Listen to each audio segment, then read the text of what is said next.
for sure. She was frustrated when I was frustrated. She was sad when I was sad.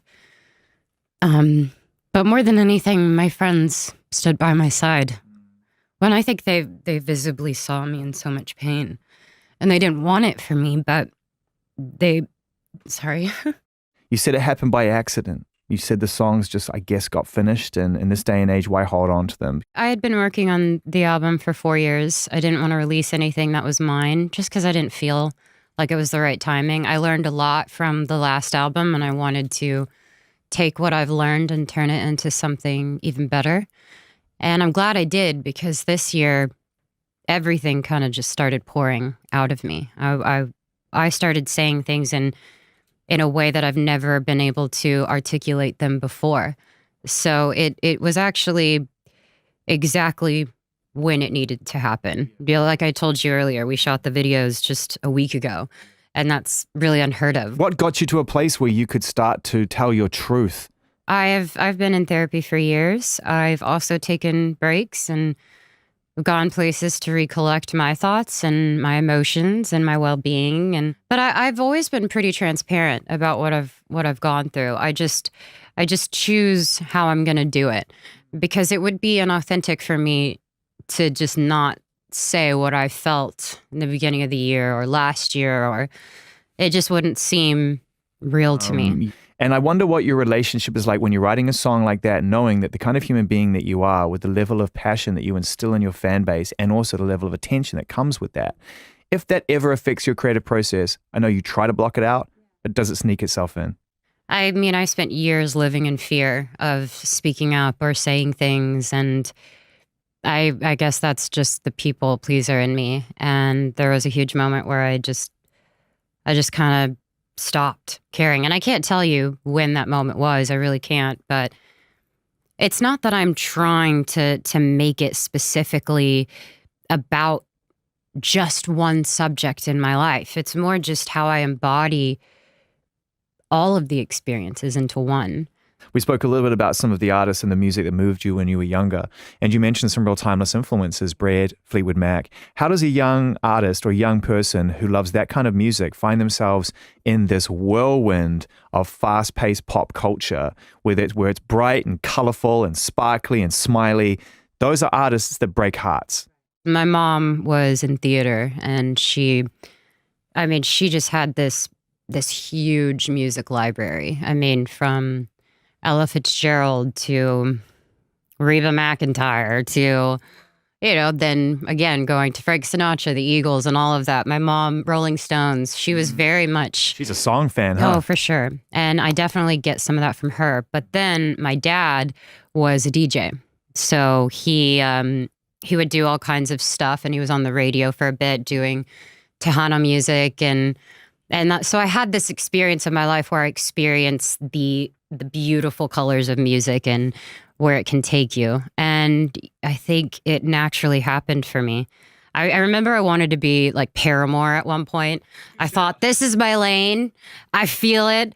That lasted about 3 months. We're big Paramore fans here. I literally love her. So I guess we should focus on that song, Look at Her Now. I mean, that really is that's a moment of absolute self-empowerment. You need to know who you are at that moment in time to make that song believable. Yeah. It just got weird. It just got really complicated. And I started noticing that my life just became a story, and it was entertainment. And I was just not okay with that, because it was real, and it was very real to me. That's the time I needed to just say, I'm not going to be a part of this anymore. How am I going to not be afraid to share what I feel just because I'm mad at what the world is doing? It's not really going to get me anywhere. And everything that I do is with good intention. I'm going to play you something right now, which I think is going to qualify that. No, this is good. So I'm going to take my mics down for the purposes of edit, and then we'll reflect in a second. But you know this voice. It's the best thing she's ever done. She came over, she played me the video. It's just, I'm so proud of her. She's been through so much. I've watched so much happen in her life and had a front row seat to so much. And I'm so proud of her. I'm really excited because when somebody has had great life experience, has had, really tough things they've had to go through, and they can process that and make art that's going to help other people, that's what kind of song this is. I'm stoked. Taylor. No, that was very sweet. Yeah. Yeah. You've known each other for a long time. Yeah, about 13 years. The challenges and the triumphs of sharing these things with friends. Right. I mean, without them, where do we go? I don't know. And I really don't. what kind of friend has she been to you through those times? Amazing. For sure. She was frustrated when I was frustrated. She was sad when I was sad. But more than anything, my friends stood by my side. When I think they visibly saw me in so much pain. And they didn't want it for me, but sorry. Oh, no, it's... They never stopped loving me. And I played her the song, and I played it with her mom and dad. And I showed her the video, and her mom and Taylor started crying. And it wasn't because the song was emotional. It was just because the first thing they said to me was, "We're so happy that you're here." Yeah. After seeing all of that, Yeah. this is such a cool moment. And that's a huge thing for me. So down to my friends back home, my family, my papa crying, saying, I hate that you went through what you went through. It breaks my heart, but I'm so proud of you. So This is real life stuff. So much of what you go through as a person ends up in these 3-4 minute songs. Yeah. And we forget the journey that takes you there and what true. it takes to get to a point where that piece of music matters to you enough to share it. Yeah, that's the topics I'm interested in. You know, I have another song that's strictly about vulnerability. And that was a version of me actually having fun with it, saying I could be knocked down repeatedly, but I'm never gonna not be vulnerable. And, you know, I always say this, you know, one of the worst moments of my life ended up being the biggest blessing that I've ever had. I was set free. And I think even from stuff that I had Is been it wrong for me experiencing. to ask what that was? I mean, but here's the thing. It's not anything like we're going to dissect. It's more my life. It's more actually working since I was 7, being away from my family, moving from Texas to here, experiencing fame, being awkward because you're growing up. And I think I was scared of it, and I probably hated most of it. But with that time that I've been given, I've just been able to come out on the other side and be okay. And I don't really know how, other than all the work that I did, meaning friends, therapy, taking time off, going back to Texas, just enjoying what's right in front of me. I don't crave needing more. I don't need more of anything. But it's actually been great because that means I'm doing something good, and that's all I can do. It's the sort of heartbreak that goes beyond headlines, staying quietly in a person's heart and shaping who they become. Selena Gomez, a name many associate with honesty and strength, recently spoke out in a deeply emotional interview that shocked and moved fans everywhere.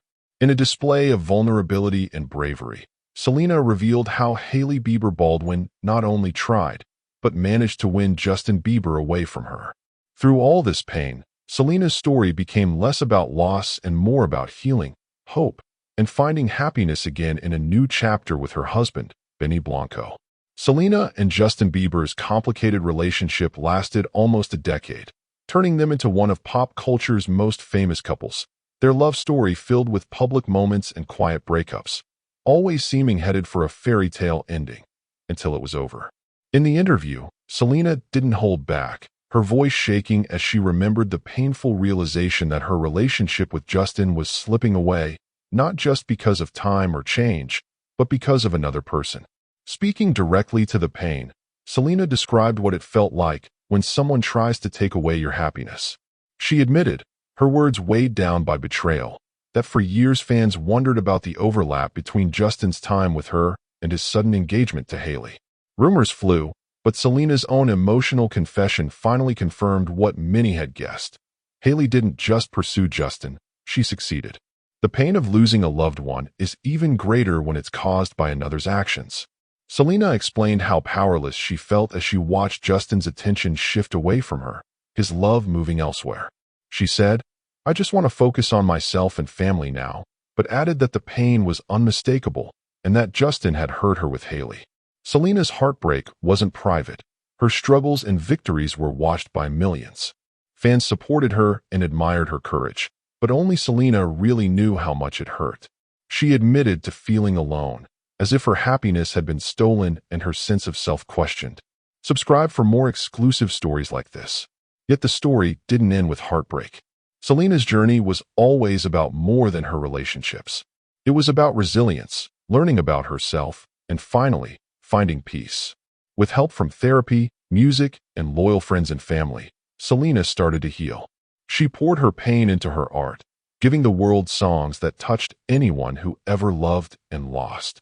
During her healing, something unexpected happened. Selena found love again, this time with producer Benny Blanco.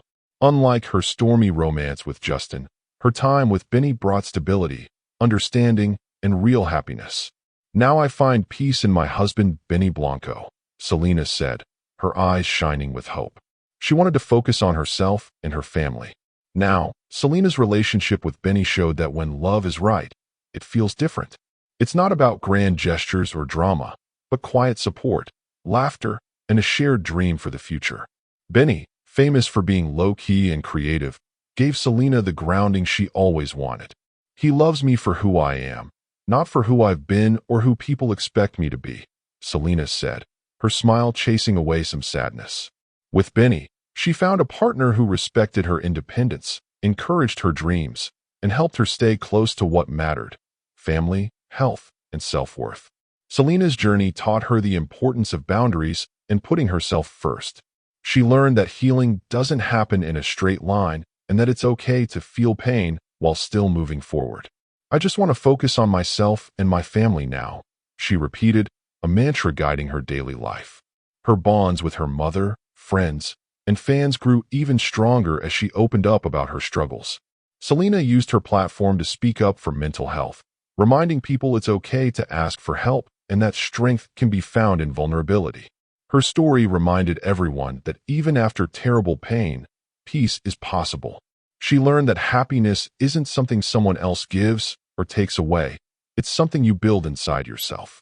Through heartbreak and betrayal, Selena became stronger and more confident, ready to start a new chapter. Selena's emotional admission about losing Justin to Hailey isn't just about heartbreak, it's about surviving. It's proof of the human spirit's power to endure, heal, and find joy again. As she left her past with Justin and Hailey behind, Selena looked ahead to a future full of self-love, family, and the steady joy she found with Benny Blanco. For anyone who's felt like their happiness was stolen, Selena's story proves peace is possible. Sometimes, the most beautiful chapters begin after the hardest farewells. She explained that her friends stood by her through everything, feeling her pain and wanting better for her. Selena spent 4 years on her album, refusing to release anything that didn't feel true to her. She learned from her last album and wanted her new work to be better, and when it all came together, she was finally able to express things she'd never said before. The videos were filmed just a week before release, something rarely done. Therapy for years helped Selena tell her truth, along with taking breaks and finding herself again. She always tried to be open, just deciding how and when to share. She said it would be fake not to speak about what she felt. Subscribe to stay updated on Selena's journey.